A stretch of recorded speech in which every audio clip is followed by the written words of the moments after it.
Assalamualaikum warahmatullahi wabarakatuh. Perkenalkan, nama saya Agustina Dwi Pratiwi. Saya di sini akan mempresentasikan hasil kerja saya pada mata kuliah Sistem Informasi Akuntansi. Tugas yang akan saya presentasikan kali ini yaitu pada bab 3 dengan judul Perancangan Sistem Informasi Akuntansi. Masuk ke pengantar materi. Tujuan sistem informasi dan kebutuhan informasi yang didefinisikan secara jelas adalah salah satu kunci untuk suksesnya sistem informasi. Kesuksesan suatu sistem membutuhkan tujuan-tujuan yang teridentifikasikan. Secara umum, ada dua filosofi yang dapat digunakan dalam pengembangan sistem informasi organisasi, yaitu dipandang sebagai senjata pertahanan, taktik, dan senjata ofensif strategik. Adapun tujuan-tujuan pembelajaran yaitu yang pertama, tujuan instruksional umum, yaitu mahasiswa mampu berpikir dan mengetahui mengenai tahapan-tahapan dalam membangun sistem informasi akuntansi.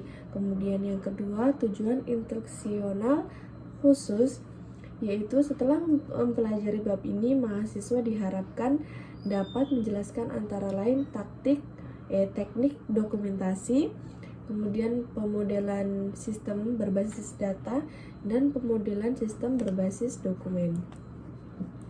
Kemudian lanjut ke pembahasan. Yang pertama, teknik sistem dokumentasi. Yang pertama, teknik sistem yaitu perancangan sistem bertujuan untuk menyajikan data-data keuangan dan non-keuangan menjadi informasi yang akurat guna pengambilan keputusan. Kemudian dokumentasi, semua pencatatan harus ada bukti yang jelas sebagai sumber bukti pencatatan selama proses penyusunan laporan keuangan yang berasal dari pihak internal maupun eksternal perusahaan. Kemudian yang ketiga yaitu sumber bukti transaksi. Dokumen-dokumen yang digunakan sebagai pendukung menyusun informasi ekonomi perusahaan antara lain yang pertama bukti kas, kemudian yang pertama bukti kas masuk, kemudian yang kedua bukti kas keluar, yang ketiga memo. Kemudian lanjut laporan keuangan. Nah, laporan keuangan adalah laporan atas kejadian-kejadian masa lalu dari suatu proses pencatatan yang bersifat keuangan selama periode akuntansi sesuai dengan standar akuntansi keuangan atau PSAK. Kemudian lanjut masuk ke pemodelan sistem berbasis data.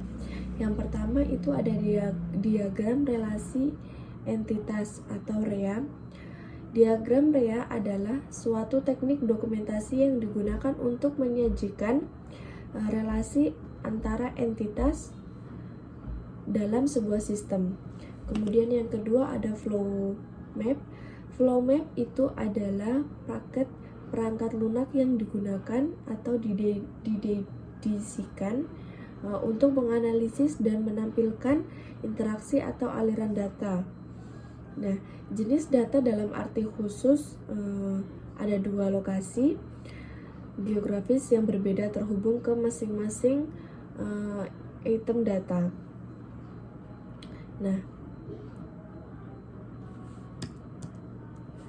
sebuah lokasi tempat asal aliran dimulai dan lokasi tujuan di mana aliran berakhir.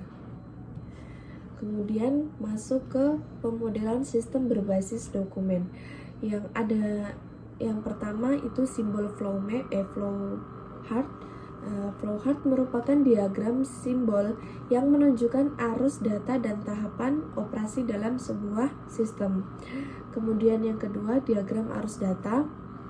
Diagram ini menggunakan simbol-simbol untuk mencerminkan proses sumber-sumber data, arus data, dan entitas dalam sebuah sistem. DAD digunakan untuk menyajikan sistem pada tingkat rincian berbeda. DAD itu diagram arus data ya. Kemudian yang ketiga itu ada kamus data. Kamus data merupakan katalog fakta tentang data dan kebutuhan informasi dari suatu sistem informasi dengan mendefinisikan data yang mengalir pada sistem secara lengkap.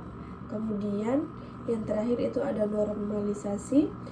Normalisasi itu adalah sebelum membuat pemrograman sistem informasi akuntansi, terlebih dahulu membuat normalisasi data. Sebab data-data yang diproses kalau tidak normal akan berakibat program sistem informasi akuntansi tidak normal. Sekian presentasi dari saya untuk bab 3. Sekian dari saya. Wassalamualaikum warahmatullahi wabarakatuh.